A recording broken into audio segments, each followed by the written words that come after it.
Imagine being just 9 years old, a stranger in a new land, and losing everyone and everything you love. In order to survive childhood, what would you do? And what kind of man would you become? I'm Space Admiral Candace. I'm Space Cadet Shane, second class. And you are listening to Sci-Fi Book Pod. Our visiting dignitary today is fellow podcaster Juliana Coughlin, host of Runna, running Cape Cod, Massachusetts, and beyond. Welcome, Juliana. Hi, I'm honored to be a dignitary. I didn't think that I had that distinguishment, but I'm happy to have it. You are a dignitary. The book we are discussing today is Six of Crows by Leigh Bardugo. Yes. Juliana, I am so mad at you. Why? Did you fall in love with this book? This book has a cliffhanger at the end, and now I have to listen to the next one. Yeah, that's kind of what happens.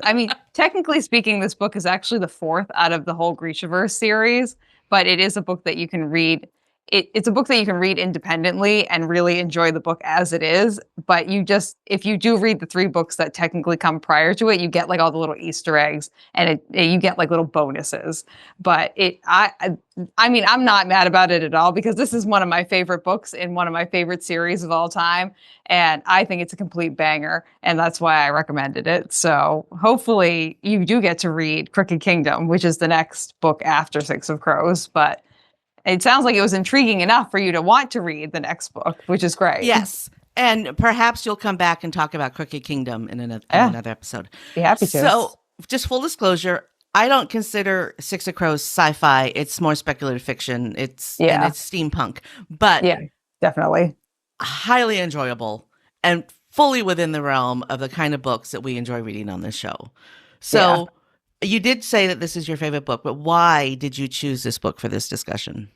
This is Leigh Bardugo. This is when she's a great author, but she, like every author that's out there, really has to hit a stride before they get to their best work.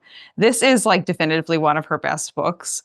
And you can really feel it if you've read any of her other literature that she's written. And I just love how morally gray every single character is. There's not really, within the core six characters that we get in the Six of Crows, there's not really one character that is good or bad. They're all highly morally gray. And I really just love the complexity. I love the fact that we've got a lot of diversity when it comes to neurodivergent characters, different sexual orientations, different gender orientations, different racial identities. And it's all really included in this book, but it's not really talked about it's not like a trophy book. You know how those books where they have it's like a gay romance story. It's like a trophy romance. But all these things are just intermingled into a very well written book with some banger one-liners that Leigh Bardugo has had her characters say in this book. And every time I read it, I'm just this is such an interesting book. I love Kaz Brekker. He is my favorite. He's my good boy. And it's just such a multifaceted book that I feel also is a very accessible book when it comes to fantasy books, because I know there are some fantasy books out there. I'm thinking all of the Tolkien books that are just lengthy and not approachable to everyone who wants to be part of the fantasy world, and some of the other longer sci-fi books that are out there. This is a great place for people who are really into fantasy books to be able to read, and people who are just casually into fantasy books to be able to read too. So I feel it hits a lot of different facets, and I just really love this book. There's actually a graphic novel, isn't there, of this? Not of this one specifically. There's one graphic novel that Leigh Bardugo has written / been part of. Is that before this one?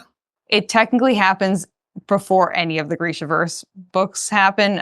It's the backstory of the Darkling, which is the main villain in the original three books that are Shadow and Bone, Rune and Rising, and I can't remember the other one. Because I saw, that's what intrigued me, was basically how the series was developing. Yeah. The book was very enjoyable. Compared to what we've been listening to lately.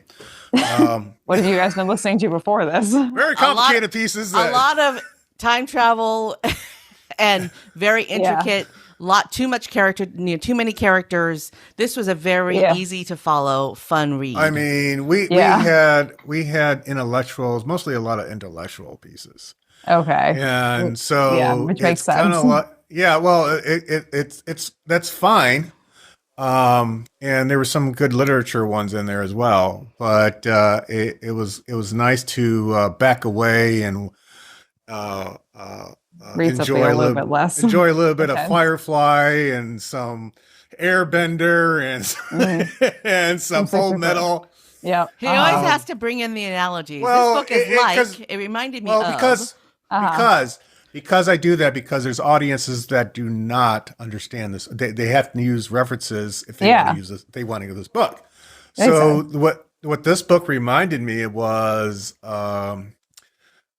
because I was thinking about this actually this morning because I was Mhm. drawing something. The stories, how she lays things out, is that she has the main character who is Kaz, Yeah. and then you have the little rascals, Yeah. Yeah. kind Yeah. Yeah. Yeah. Check. Yeah. You of have thing. your other five crows that kind of like Right. And slowly it, come So into the picture. all of these yeah, characters are teenagers Yeah, for the most Kaz is part. technically. I think Kaz is technically one of the oldest. Actually, no. So Matthias is the oldest, and he's like technically like 21. We've kind of yeah. parsed out. I think Kaz is technically like 17 or 18, and I I thought he think was 19. it's somewhere in there. They're Yeah, all somewhere pretty in much. that. Wyland's the youngest, and I think he's technically like 16 or 17, and Matthias is the oldest at about 21, and the rest of them kind of just like fall in that like 17 to 20 spectrum somewhere in that frame of reference. I think technically it's Wyland, Jesper, Inej, Kaz, Nina, Matthias when it comes to like age, but they're all like the rest of them are kind of just like clumped in together. But Well, this is it's I was gonna it's say this is it's something that like me and my best friend Jeff, who have been reading these books for a while, we constantly forget that these are teenagers. Like we are like these are like people who are like in their 30s, and then we have to like fact check ourselves because like every once in a while in this book you will get a line that says that this is like I'm only like under the age of 20 or I'm like only 17 or something like that, and then you're like, oh yeah, these are kids Yeah. and they're going through a lot of trauma. for our audience that may not know what we're talking about. I want to sum this up a little bit. That's a great idea. This is another world. This is a fantasy world. This is before flight. Mhm. Steampunkish. Yes. There's actually a map that Mhm. you can that I looked at. Mhm. So this is all fictitious. I actually looked this up a little bit, and it actually takes place if you kind of like put your mind into this. There were some references of somewhere between 1900s or 1890s between Russia and Polish kind of stuff.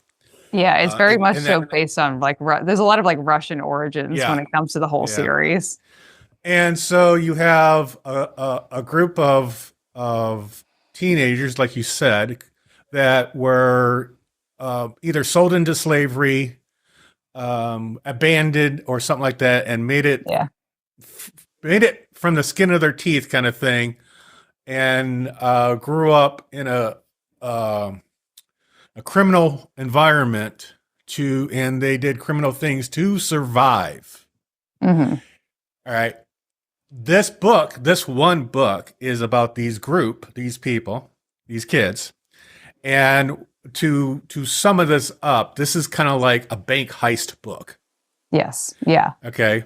And so if you're looking for an adventure of a steampunk scenario, and there's basically like water benders and whatever you want to go, because I need, people don't have to understand what we're talking about. Hmm. And so the ones with the magical powers of air bending, water bending, or whatever you want to call it, Yeah. they are material being bending. persecuted. Yes. They are being persecuted. They are actually being hunted in some senses. And so, because when I was listening to the book, my brain was trying to put everybody in a category. Yeah. Right. In this book, you can do that. It's actually very simple. Yeah. Yeah. Which makes it enjoyable. And Candace even said this, and I said this too, that you don't have to know everything when you're listening to this book or reading this book. Okay. Yeah. It will find you. Yes. Right. Yeah. Your whys and whats and this and that and the other thing. Just keep on reading, keep on listening to it. It will explain itself. Mm-hmm. And that's what was one of the enjoyable things, because there's a lot of other books where basically you need a dictionary or a glossary of the sci-fi world. Uh-huh. And the only thing I did was like look up the map so I could print it out, so I could figure out, Yeah, you can mentally what. place yourself. Yeah. Like okay, it's kind of like, that's why I said Lord of the Rings. It's Yeah, like, yeah. I like having the you maps gotta, too. yeah, it's kind of like, okay, I get it. Okay, I so it get takes it them now. this long to get there, and that's because this map's over here on the map. Oh, Yeah. So, Uh-huh. and the sailing and this and that and the other thing. Yep. So that, Yeah. but it was very enjoyable because I can tell if it's enjoyable because I stopped everything to listen to several parts. Oh, well, You know? that's a good sign. Yeah, because you want to give it your full attention kind Uh-huh. of thing. Probably at And the I end, like, there's a lot of things and I happening like at the how end. like you said, every character is a great character. Yeah. And tell us, what do you mean by great character? Are you saying gray or great? Great. Okay. Yeah. So morally gray just meaning that like they are like you see both sides of the coin. There is like a dark side and a light side to every character. Because I mean, a lot of books, like I mean, specifically, I'm thinking back to like Harry Potter because it's a very classic example of like good guy, bad guy, or like a Disney Yeah. movie where it's like you have Jafar, you have Aladdin, and like in Aladdin, where it's like Jafar is very clearly the bad guy, and then you have Aladdin who's very clearly the good guy, and like they know neither one of them kind of stray outside of their little box. Where you in this book you have characters like Kaz Brekker who like you can't really help but root for. Like we love Kaz Brekker. He's an absolutely fabulous character and you love him and you want him to murder everyone because you love him so much. And and when he goes to like take out Per Haskell or like any of the other people there, you're rooting for him, even though he's killing people. You know, Right. It's that juxtaposition of being on the same side as someone because you understand why they're making those decisions, even if those decisions are technically morally bad decisions, given like out of context and also within context of the book. And you can see like this person has good intentions and they're making bad choices and they're making good choices and they have bad intentions and they're just a multifaceted character that you just can't place into one category. And like I said, like you just end up rooting for these characters, even if they are like doing terrible things and murdering people and things like that. So why do you think Kaz? Because Kaz is the main character. He's Yeah. he's the outlaw. And Kaz is the character I'm referring to in the opening hook. Yes. Yeah. Yes, That was an yes. interesting hook too, because I've never heard the books described like that before, but it's completely valid and it's a great description. Well, I thought it would lead us to the morally gray. Yeah, I think that's great. So what do you think? In this book? Okay, what is the glue? What is the glue that keeps Kaz's gang in chat and together? I think it's just Because Nina literally sacrifices herself at the end. In a way. I think a lot of it is their just desire to feel like they belong somewhere. They're all kind of like looking for like a way to get what they want and also just feel like they're not like floundering by themselves in the world.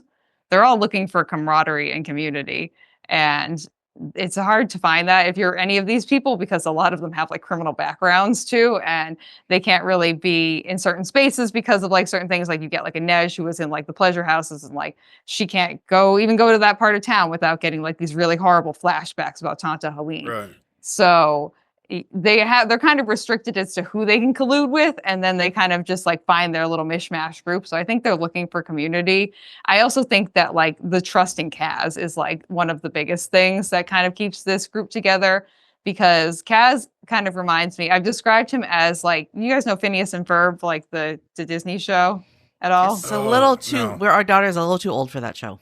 Okay, so Phineas and Ferb are the two main characters. Phineas talks the entire time. At the end of every single episode, Ferb says a one-liner, but it's always a banger. And like it's always like spot on. Kaz is the Ferb out of like this. He is the person who like he doesn't say too many words, but when he does, like you are listening. And he is very intentional about what he is saying, which leads him to this kind of like air of secrecy almost and this like really like interesting like kind of facade that he has, which one of my favorite quotes from him goes something along the lines of like, we don't trade in money, we trade in like information and secrets. And he is like a big trader of secrets and information. And information has like, it has value in the holding and not in the giving. And so that is kind of like, Kaz is the person who is holding everyone together, kind of low key by withholding information to people, but then they trust him anyway. And he's the person that they all seem to kind of just, no matter what happens, they're like, Kaz will take care of it. And he's just like, I don't know, guys, internally, but because he's just a regular person too, and he has his own issues that he's also not talking to the other people about, with like Geordie and all the skin touching and the gloves and things. Yeah. Right. What I thought was interesting as well. Yeah. I mean that the scene with him and his brother, like when he's like in the body boat, like that sticks with me forever. Like just like the feel, like the descriptions that she uses, I'm like, ugh. Or but using his brother to save his dead brother to save his own life. Isn't that he so, used like, his own sad? brother, the corpse of his brother, to save his own life instead of dying, instead of choosing to die, because he could have chosen to die at that point. Yeah. His desire for vengeance is stronger than his desire to leave this earth. So that tells you a little bit about his character too. What's the comedian? I'm sorry, I don't went off know. path. No, thinking of the Hispanic comedian that had his own TV show for a while. George Lopez. George Lopez. Yeah. He did it. I heard him do an interview. I think it was with Mark Maron. And he goes, spite will get you everywhere. Yeah. Yeah. Because he was rejected so many times. And everybody told him he couldn't do it, or this, that, and the other thing. Yep. And he says, majority of my work is just spite. Yeah. Yeah, that's kind of a Kaz Brekker. I could testify to that, because a lot of things that I used to do when I was young, especially in the building and building things, was when somebody told me I couldn't do it. Well, as soon as you told me I couldn't do it, well, I'm going to do it. I'm going to do it. Yeah, you better watch out. But yeah, the characters are flawed, which basically are relatable, because we all feel we that are we're all flawed. Yeah, we are. There's no perfect person. It kind of reminds me of, like, again, like going back to like Harry Potter references too, like no one identifies with Voldemort, because he's such he's a comically villainous villain. He's like, he, I am evil. And there's like no other really like there's a little bit of a different side to him. You have like those comically like villainous villains, and like that no one identifies with that person. But people definitely identify with like the more complex characters. There's a reason why like Dolores Umbridge is the most hated villain in the Harry Potter series, because everyone can identify with one person that they've known in their life who is a Dolores Umbridge. And I feel like everyone in their life can identify with someone who is like a Pear Haskell, someone who has like held something over their head, someone who has restricted them from getting the money they need, has swindled them out of something. It's a relatable place to be. And that just makes the characters so much more human and so much more interesting, I feel like, to read about, because you can, if not directly, because I have honestly never murdered anyone in my life or like run a gang. Oh, I haven't either, so yeah. Yeah. So I can't like directly relate with Kaz on that aspect, but like you understand where his spite and where his like anger and where his motivations are coming from, because you've been in a situation where you felt those same emotions, even though you probably weren't murdering people, hopefully. Yeah. And also, this is a different land. It's not Earth. It's a different planet, different world. And their moral code is different than our moral code. Oh, yeah. I love the Ketterdam government system, the Church of what is it? I can't remember the name of it, but like everything is built around money. It's like the Church of Commerce or something like that. And every single part of the Ketterdam like hierarchy is like literally just money based. And it's so interesting to me. And I think it's almost like comical, and I just love it. I think it's right. Very Ferengi if you're a Star Trek fan. Yeah. Okay. I want to talk about the TV show. Oh, okay. Because we've watched 2 episodes of the TV show. Okay. And you guys haven't read the original Shadow and Bone? We haven't read the original series. Okay. But I was so disappointed in how old they casted these characters. Yeah. So, I mean, I was like, in my head, the characters that they cast in the show are like the ages that they should be in the book. I don't like how young they are in the book. I would actually prefer if Leigh Bardugo had like aged them up to meet where they are in the show. And she was actually on the production crew and one of the like executive directors for this show, and was like on set filming with them. Mm. So she was part of a lot of the decisions. And I'd like to think that she like maybe was like, okay, maybe in retrospect, given the fact that it's been like 10 years since I published this book, I probably would have aged the characters up a little bit because the general fan base like generally thinks like the characters should have been aged up a little bit too. So I personally wasn't like upset about that as someone who's read like all the books and like knows Leigh Bardugo's like writing style and has read a fair amount about her. But I can understand like where that would come from. I'm interested to hear what you guys think about the fact that like this was kind of a pretty much like 50-50 mishmash of the stuff you haven't read and the stuff that you have read. Well, what I got from this. Well, we saw 2 TV episodes. Yeah, Okay. we saw 2 episodes, and then I read that cancel it. I'm going, why should I even continue? Yeah. The first, the older of making the kids older in the Yeah. TV show. Yeah. Actually, what we've got from other authors that we've read from Ender's Game, and there was another thing. It was that basically when they're producing these things, is that Harry Potter was unique. How they were able to like, get little young kids. kids and go through like that, you know, and still keep them all Yeah. for all the movies. Yeah, very unique.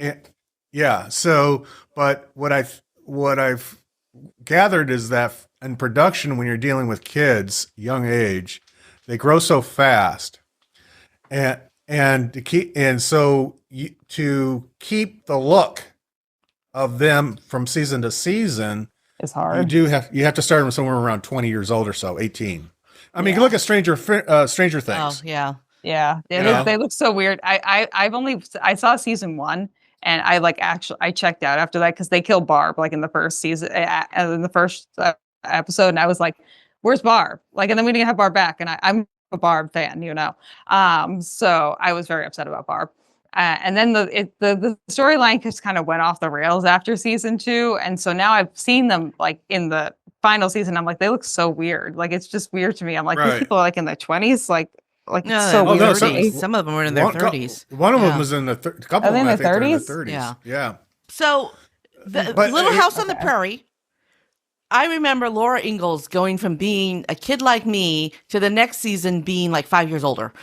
She literally grew over the course of a season. She like grew 5 years, right? Yeah. Right. But they put her into these impossible circumstances as a kid, which I think there's a lot of lessons to learn from the way that they did Little House on the Prairie, because that show was about this little girl who became a woman, right? It was her whole life story. And they had to think in the long term, which is what they did with Harry Potter. Harry Potter had it already had the fan base, so that they knew that they would be able to do every single film. Yeah, you know, they were locked in. Shadow and Bone, I don't think had enough of a fan base for them to be able to pull it off. I think they tried. Remember, they tried a couple times with Airbender. Right, and they failed until they got one that worked somewhat, because all you had to do was follow the book, and a lot of these Airbender's not a book, is it? No, yeah, it doesn't matter. Well, my point is that a lot of these producers and a lot of these writers, whatever, they want to have like, okay, we have to have a love interest, we have to have this, we have to have that, we have to have this. And but it doesn't go with the book, doesn't jar with the book at all. Yeah. What turned me off on the TV series, like instantaneously, was the over the top violence. Just did not need to be there. Just didn't need to be there.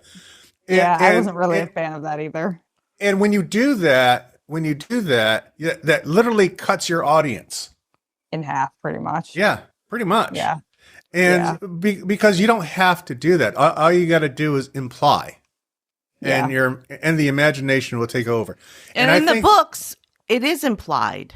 I mean, when you get some like graphic fight scenes, but they're like maybe like 1 or 2 per book. The rest of it is just implied for the most part. I mean, there is a whole like many chapters of the book where I had assumed that Kaz had murdered somebody, and it turns out he didn't. Yeah. But I just had assumed that he did. Yeah, because we're trading in information and we're trading in secrets. We're not trading in actual Right. violence. Right. Yeah. Mm-hmm. But Mm-hmm. but I think when you jump from book to TV or book to movie, the two things that Hollywood does is one, they increase the violence and they increase the love interest, even if it Yeah. wasn't there, even if it wasn't there. Which And definitely is so, something that but bothers me. yeah, and then they spend more film minutes on that than the storyline. Mm-hmm. If you have a good storyline, you don't need much of a stage. Oh Kind no, of thing. no. It kind of reminds me. I don't know if either of you are like musical theater fans in any capacity. I But watch a lot of musical theater. okay. There's this one show called Come From Away, which is about Newfoundland on 9/11. Oh, I really want to see that. It's so good, but it's like there's like 10 or 12 cast members, and they pretty much do the whole thing with like 12 chairs. And you're crying at the end because it is so good. The storyline is so good and the acting is so good that all they need is 12 people in 12 chairs, and they will keep you will be crying because it's such a Right. good production. 12 Angry Men, Waiting for Godot. You don't need big production. You just need a No, good story. you just need you need a good story. You need some good people to kind of convey that story. I mean, Yeah. well, that's also in books. I mean, I really didn't need in this book. I really didn't. In this, I have my biggest gripe on certain books or certain authors is they spend so much time telling you what the set is. Yes, yeah, that's my And problem it's with just- Sarah J. Maas. And it's like, well, Jesus, get into the freaking story for God's sake. Get to the characters. Because if you spend more time on character building, because that's what this book is, it's character building. Oh yeah. You're learning, and about you want to each know character where in you're, pieces. and you create, and these people become your friends, right? So you want to know where, yeah. So, but that's what I liked about this book was, and the author how she writes, is that she pulls you along. Yeah, you get like little crumbs, like because it changes POV between all 6 of the main characters. Plus, you get like some other people kind of thrown there. I believe we have like a Per Haskell chapter, and one of the other guys. But you get to see people's stories develop throughout the entire book in chunks. So you'll get like a Kaz chapter, and you'll get like a little bit of information what's happening, and then you get to Inej, and you'll get like some of her backstory, and then each of them is kind of like introspectively looking at the other people as the storyline is progressing as well too. And then by the end, you have everyone's full story. You didn't have to like work hard for it because Exactly. it's been laid out for you, but in a very interesting way that makes you want to keep reading. It's not like just like an expose, like, okay, this is Kaz's story, and then this is what happens. It's like, no, this is what's happening, and you're getting breadcrumbs of each person's like trauma, history, like past, everything leading up to where they are, and then kind of also rounding. So you're kind of getting 6 stories plus the main plot line throughout the entire book, essentially. Did you read do you read the books or do you listen to the audios? I was just going to ask you the same question. Oh, okay. So I've read them and I've listened to the audiobooks, and I love Lauren Fortgang. I think she's an absolutely fabulous narrator for the audiobooks. And one of my favorite audiobook narrators. We listened to a version that had multiple narrators. Okay. And each of the main characters had their own narrator. So that as you went from chapter to chapter, you get a different voice. You got a different voice narrating, but it gave you because in a lot of audiobooks you don't know when you're switching POV.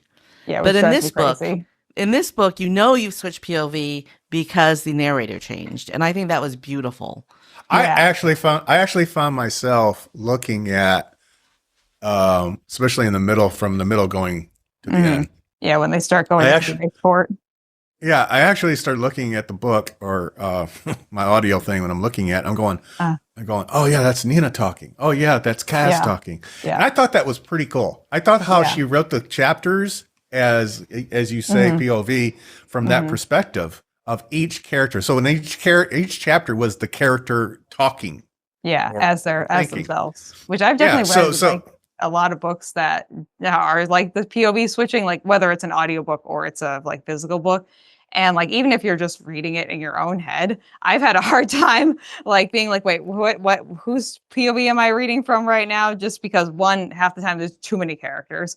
Right. And two, they're not definitively different enough. Like you can read, I feel like any of the chapters, if you just like flip through the book and just like stopped on a random page and read that page, you would be able to, if you have read the book before, you'd be able to identify which character is speaking just based off of like the language that the character is using. Because I feel like each character is so definitively different from each of the other characters, and they each have their own way of talking and interpreting the world, that it's not like, I feel like, I mean, like I'm just imagining like Little Women or something like that, where like each of the characters, like if you don't know who's talking, it could get kind of confusing if they started to do like a POV switch. If that was the format of that book, I could imagine things would get like a little bit like muddled, and you'd be like, okay, who is talking now? Is this Joe or is this someone else? I don't really know. They all kind of sound the same to me.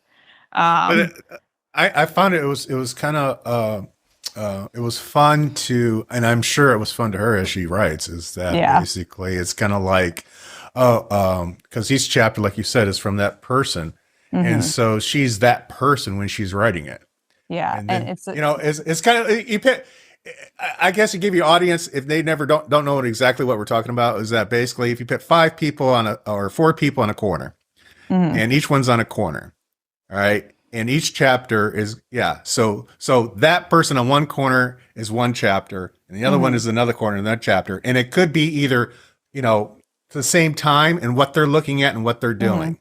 Yeah. And so you're kind of like getting almost a 3-dimensional scenario going here. Yeah, I would say it's I would say like a 3D scenario, because you're getting the internal POV of whoever you're hearing from. You're getting the like overlaying storyline that's kind of bringing them all together. And then you're also getting the backstory of whoever the character is that you are listening to, but you get the backstory of all the characters. So you're kind of getting like, that good like 360 view of everything from every POV, which I think is really wonderful. Because at the end, Jasper, who is actually my, I would say there's kind of like, there's Kaz and I guess you like them all. Jasper's just, Matthias is my least favorite. I don't like Matthias. I don't like him either. I loved Matthias because he had the best redemption. He had the best redemption story though. I mean, just get annoyed with he's Matthias. Still a racist at the end, but he's trying really hard not to be. I think I get annoyed at his like semi lack of personality. Like he has 75% of a personality, but the rest of them have like 110% personality. Like if you put him next to Jesper, he looks like a stick of wood. Like there's no personality compared to all the other characters that have such like blazing, raging personalities. But he has been taught not to have that personality. Yeah, he has been raised. He's a good counter character for like Nina and for the rest of the group too. Even when they're like in the graveyard and they're just like talking to each other and he's just like, meh, and he doesn't want to talk to anyone. Just like having that one like stick in the mud character I think is needed, but he's just not my favorite. But he's there standing in the background, intimidating everybody, but showing his support without speaking. But who's the sleeper? The sleeper? The sleeper? I feel like out of the 6, I feel like Wyland's probably the sleeper character, to be honest. Yeah. Like he's the one you forget is there until you're like, oh, okay. And he's like cute little baby. And then he's like the most important character in the end. Yeah. Or one of them. But the thing is, I kind of like picture these characters in a sandbox. Yeah. They're all kind of fighting with each other constantly. And Wyland, was his name Wyland? Wyland, yeah. Wyland Van Eck. So Wyland, but at the end, Jasper. Kaz just doesn't defend him, but basically says he is a key part of my game. And I love the end of the book. I think this is a great ending so it's kind of like Wyland for me. Wyland is kind of like the gang gets up from the sandbox and there's Wyland over there still playing. It's just like, oh yeah, don't forget Wyland. Let's bring him along because he's a key character. He's always a key character, and that's why I said he's kind of a sleeper in how she writes, and you kind of like she writes and before you, and it's like you forget about him. Yeah. Yep. Yeah. Until And you then get to the end and you're like, oh shit. Like, Yeah. I want to really quickly. I just want to talk about how the menagerie, and the menagerie is the wrong word to use because the menagerie is a brothel in the story. But yeah. the With Tante Helene. characters, Kaz is a farm boy who loses his parents. You know, That's right. Wylan is the son of a very wealthy merchant who's a criminally wealthy merchant, right? Yes. These people come together from these backgrounds, these different places, these different ethnicities, these different belief systems, and they create a camaraderie and a vision to do something together that is extraordinary. And I don't, I wish that humans could be as willing to work together as these 6 kids were. Yeah. Yeah. It shows you that, like, even if you don't agree with someone, you can still like work with them and make things happen. And Matthias is everything they hate. He's their mortal enemy, but they bring him into their fold. Because he was a misfit. Yeah. He was a misfit. And he was disowned by his dad, who was Matthias? basically, not Matthias. I'm sorry, Wylan. Wylan. Yeah, Wylan's disowned by his dad. Matthias was like part of, he got stranded in all that stuff, and then he loses his wolf, and then he has just been removed from Fjorda for so long that, which you get more of that in the second book. There's a lot of Fjorda in the second book, which is very interesting. And you get some new characters in the second book, so we get some of my favorite characters in the second book, which is very exciting because you get some new characters. But yeah, it's definitely interesting to see like how they each come from such different backgrounds, but they can still work together and they can still find some kind of common ground and common shared goal. And you'll see if you go into the second book, they love each other. Like you can see it at the end of this book too. You can see it you can see it in this book. But they are one cohesive unit, and it's very interesting seeing the dynamic between all their relationships between like Nina and Matthias, and then you have like Jesper and Wylan who are kind of like booed up, and then we have the Kaz and Inej with a very like a nice representation of an asexual relationship, which I think is a nice time for us. But just like all the complications that come with that when it comes to like Kaz, like touching people and things like that and how sensitive he is. So it's interesting. Right. It is. It is. All right. What is the next book called? Crooked Kingdom. Would you like to come back and discuss it with us? If you guys want to read it, which it sounds like you do, I would be happy to. Oh, I need resolution on this story. Well, then you're going to have to go back and read the first 3, and then you're going to have to then read Rule of Wolves and King of Scars, which are the next 2 after that. We can't get resolution on this storyline by just reading Crooked Kingdom? I think you're going to be wanting to read King of Scars and Rule of Wolves afterwards, because those are also really good books. Like, this is where Leigh Bardugo starts hitting her stride. Her first 3 books are fine, and they're important to read if you want to read the next 2 after Crooked Kingdom. Because they're not going to make any sense if you don't read the first 3. But didn't you have a podcast where you discussed the series?